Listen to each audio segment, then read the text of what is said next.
Hello everyone, today we're going to be doing two side quests, or rather optional quests, whatever you want to call it.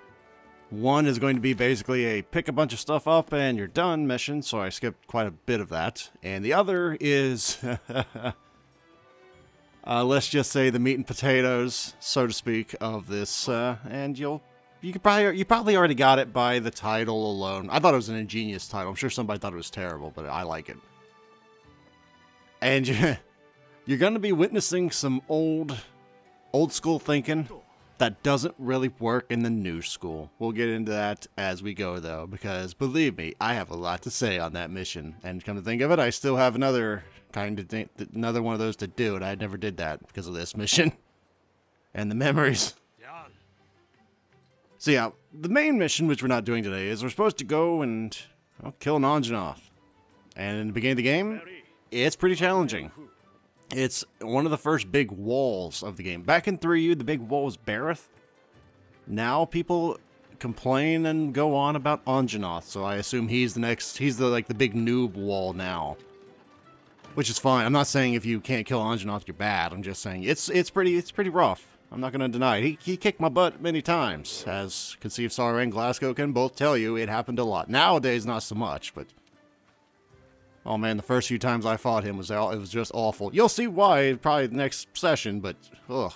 Anyway, before we go, we gotta pick up some more side quests. I didn't do a lot of these on camera because a lot of them was just kill 20 small animals and do this, or go pick up a bunch of things here, or go do that. It's not really... It would be like watching my Final Fantasy XIV Let's Play. I'm sure some people did. Some people actually love that. I can't imagine why, but I'm gonna try and cut out really boring parts. So, just kind of give you a rough overview of, like I said, this is going to be a very lean playlist. I will say, after this playlist is done, I'll probably be making another playlist for specific bosses for greatsword users, for things that I found work really well against them, or times that you can really get a good true charge off in more detail than this. This was merely the whole, I'm going through the first time with the greatsword, and I wonder how bad it'll be kind of playlist. It's pretty bad. So yeah, that was my equipment going in. I know you didn't get a good look at it, because honestly, I didn't do a very good job editing that, but the main gist of it was I got my Kuliyaku for fire resistance. Of course, at the time, I didn't know if I was actually going to be doing the side quests or the Anjanath, so I just kind of prepared for both, but I didn't even know which one I was going to do until I got to the board. Anyway, we're doing the optional stuff. We're not doing the getting yoked in the waist yet. We'll be doing that second. The first one's just going around collecting a bunch of cacti. I almost said cactuses. I don't think that's the right word. It's cacti. We're going to be going and collect a bunch of cacti. Bauble cacti, as a matter of fact. And this is a very easy quest. This is one of those quests where you don't have to fight anything if you don't want to. You can, if you want to get more research points or materials, but honestly, I just treated things like this like an expedition. You just go around and do what you're supposed to and collect a bunch of crap so you can stockpile stuff. That's what I use this mission for, so I mean, you really don't even have to eat for this mission if you don't want. It is really nice to get the stamina bonus. That's about it, because you'll be sprinting a lot. So that reminds me, I miss having Marathon Runner level 3. Oh man. I used to be able to run circles around people. I can't. Now I have 0 marathon. I don't remember if I ever showed that, but apparently we're not watching it today. That cutscene, I think we might watch it later. But okay, so we're back on to the prickly predicament. I know it's been 4 minutes. We're not even in the mission yet because I was running around trying to get geared and figure out what I was going to do. So, by the way, loading screens, not nearly this instant. Now, if you have like a solid state drive, which I don't recommend, I'd recommend getting like a hybrid drive if you're going to put it in your PlayStation 4, because it's a lot cheaper and not much less performance. But I have a regular old PlayStation 4 Pro, so loading screens, in my experiences, I think when I edited them out, were about 21 seconds each. On regular PlayStation 4s, I've heard upwards of 30 seconds to load for load screens, so that is one major weakness in Monster Hunter World I'm not happy about. But hell, it just gives you more time to think about the strategy you're going to be fighting with, right? Or the things you're going to be fighting. That's what we're going to say. That's the fanboy response. Anyway, yep. Your whole job. By the way, this is a thing I never knew until like, well, over 100 hours in. If you're looking to try and you know, harvest a bunch of things from one particular thing, just hold O, hold circle. It doesn't come natural to me, just holding circle, but that does work a lot faster. Used to be I just, like, button mash circle, and you basically did the same thing, but you don't have to do that, you can just hold it. But this is mainly just for, if you don't know where the cacti are, this is just going to show you where I found them all, because I didn't skimp on any of these, so, because they're kind of hard to find if you don't know where they are, because, I don't know about you, I never make a note, okay, cacti are here. You know, the account item thingies are here. No, I didn't do that. I just kind of wandered my butt around for... I think I ended up cutting out like 15 minutes of this. No, maybe about 10 minutes. Still, I cut out a lot of footage here. Excuse me, because I couldn't find them for the longest time. Also, like I said, you don't have to fight the Kuliyaku. I'm trying to be, you know, really sneaky here and just try and get around. You can fight it. At this point in the game, it just takes a little longer to die, but yeah. Also, it's a good opportunity to start getting some tracks on things you don't know yet. I know what that thing is right off the top of my head, but I'm not going to say it. Because it's supposed to be a mystery, and where the final one's up near where the big, what do you call it? The big sand pit? No, not the sand. I almost call it the Sarlacc pit. No, it's kind of like a Sarlacc pit, except, you know, instead of a bad porn movie gone bad, it's more like a, you know, a giant pissed off winged thing pissed off thing. I don't know. It's a Diablos instead. Anyway, it's up in this area. By the way, this area is fairly important, and again, you might be wondering, Bark, are you ever going to get any more Palico gadgets? I didn't get any more Palico gadgets until about 50 hours in, and I got one. And then just like the other day, I finally went and got like every other Palico gadget when I was like over 110 hours in the game so far. So I finally got all of them. I just gotta level them up now. By the way, you'll notice here in, right here up my left, right now, my left, you really kind of want to go back down there and look. Right to my right now. You see where the ants are going? Trust me, go look in there. I'm not going to tell you what's in there, but go look in there. You won't be as disappointed. I didn't for over 100 hours, like I said, but letting you know, you might want to go down there. Because that kind of leads to, I believe, the next camp, which I didn't know about because I never explore, but I finally learned where it is now. I finally found how to get that camp if I hadn't Mushtoff Conceived Sorrow. It better late than never, right? That's the logic. So yeah.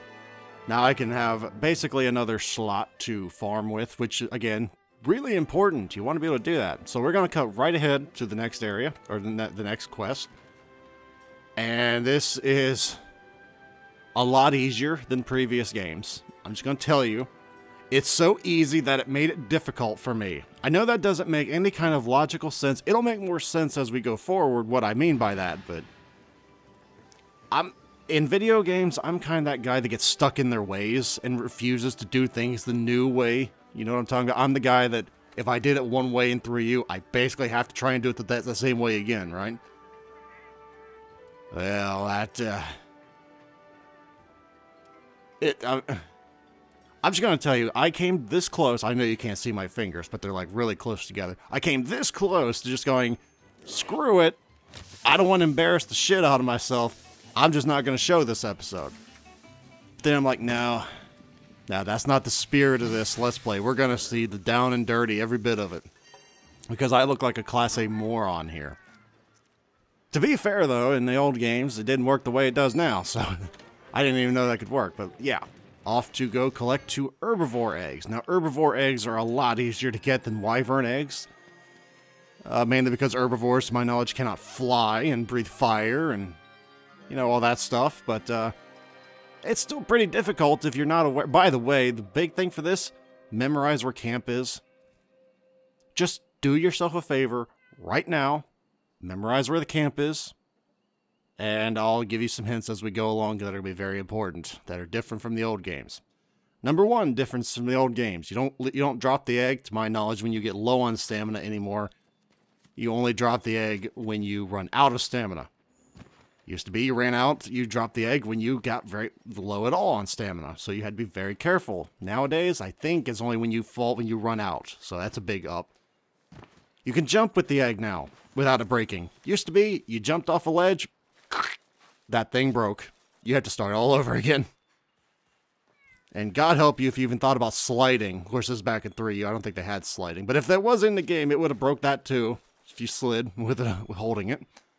Trying to think what else you can do with the egg now than you can before. Anyway, it's a lot easier. Back before, you had to... Well, I don't know if you had to, but it made it a lot easier because you moved faster and you lost less stamina and all that stuff. But you don't have to have a set dedicated to it now. It just helps a lot. But here we go. This is the herbivore nest. I knew where this was before the quest even started. I just didn't really know where to go with it. Now, you might think, Barok, it's easy. You just go back to where you just came from. How bad could it be? Well, the problem with that is, as you might or might not remember, where we came from involves climbing. Back in my day, you couldn't climb with an egg. So I thought, there's no way I'm supposed to go back that way. No. You can't go that way. You can't climb with an egg. What sorcery is that you're talking about? So we kind of just lead a parade around. And I'm going to tell you my thought process the whole time that I was doing this. It wasn't very child-friendly, but I'll edit out most of what I can. I knew I was supposed to go to camp. I knew that much, but I didn't think I could get back up the cliff over there. Like, I can't climb that, so I gotta try and find another camp, right? Maybe I gotta try and find I gotta try and get to the central camp, right? God help me. I thought maybe I gotta try and go way over to the central camp, right? Now I'm like, how the hell do I get to the central camp? Oh God. I guess I'll just kind of go this way, because I think this is halfway the right direction. Oh, by the way. And I was like, oh wait, no, I think it'd be better if I just went... Maybe I'll go the swamp way, because I think I can, like, go there faster from this way instead of going all the way around. I don't know what the hell I was doing. Honestly, at this point, I was full-blown panic mode because I didn't know what to do. And cussing up a storm all the while, I might add. By the way, you might notice I never kill any of the kelbies, those little, I don't want to call them deer, but they're like green deer, for lack of a better description. Nowadays, every time I see them, I kill them, trying to hope for a horn. It's very rare. I've got maybe like one horn ever, but they do give high-quality pelts, which are rather nice. And like white livers, which are kind of, just like resource points. But still, I mean, I kill them every time I get a chance now. I'm sure somebody'd go, you savage. They did nothing to you. They're alive. That's all that matters. So yeah, this was... I swear, if I had the Benny Hill music, you'd be listening to it right now. Oh yeah, this is Benny Hill worthy right here.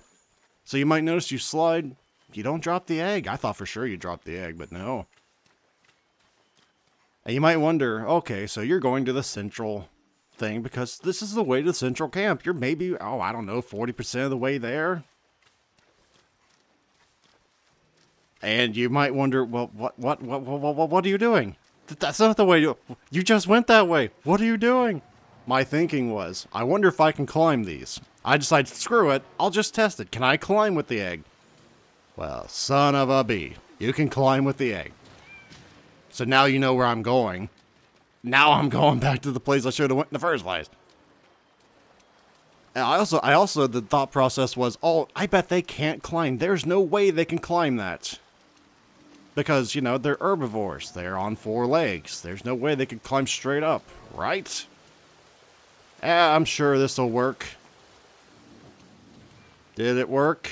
Are they still behind me? Well, I guess I didn't really want to look for a while, but I'm pretty... Yep, there they are. Leading a parade around like an idiot in a circle. Because that's basically what I've done this whole time, just in a circle. But yeah, pro tip for you. You can climb with the egg. All you have to do... Go down that hill, pick up the egg, go back up the hill, climb, put it in the thing, done. One of the easiest quests in the entire game. I'm making this so much more difficult than it really is. My worry was maybe I don't have enough distance between them now, between myself and them, so maybe when I start climbing they'll just hit me and make me fall off. But no.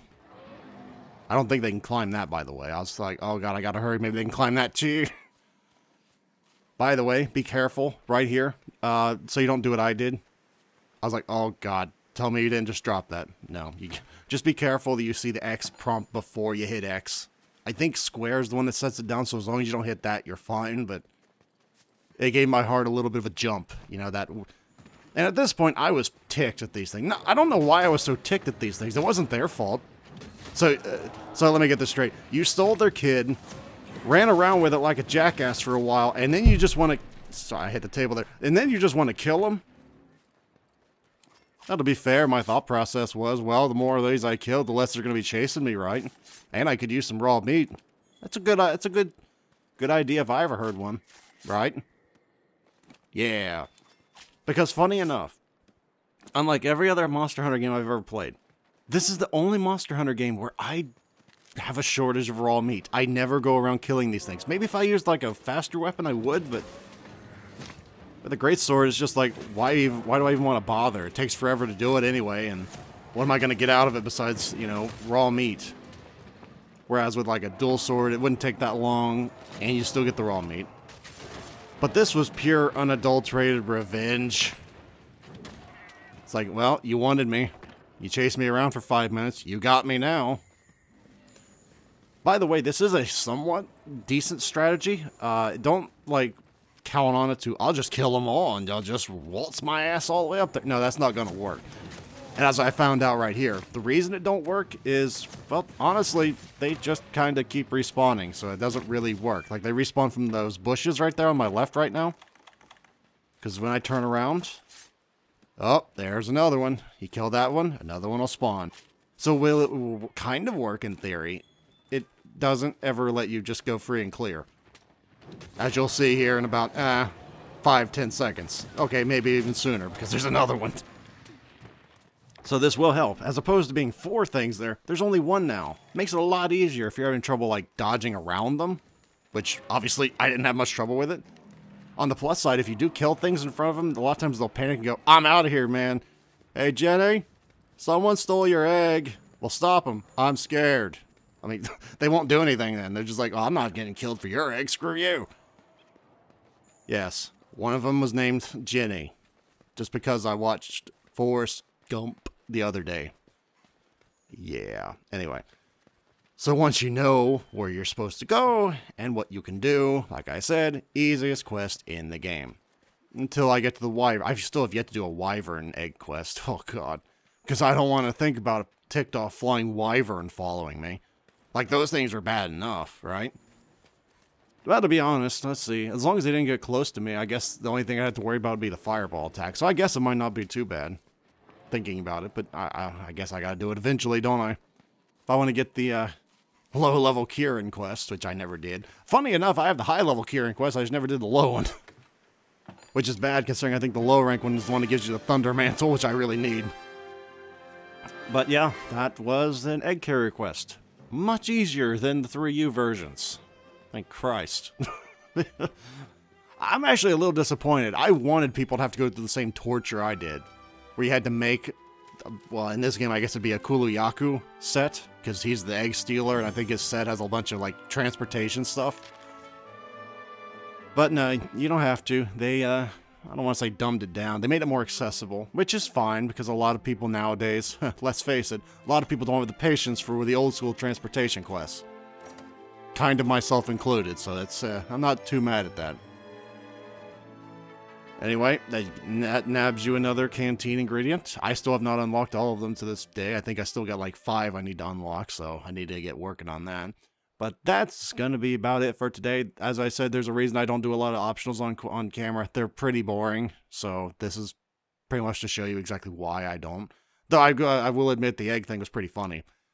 And yes, this is how long the loading screens normally are. I'd have you just experience them with me. So that's going to be it, everyone. Hopefully, I will see you Saturday. Until then, everyone.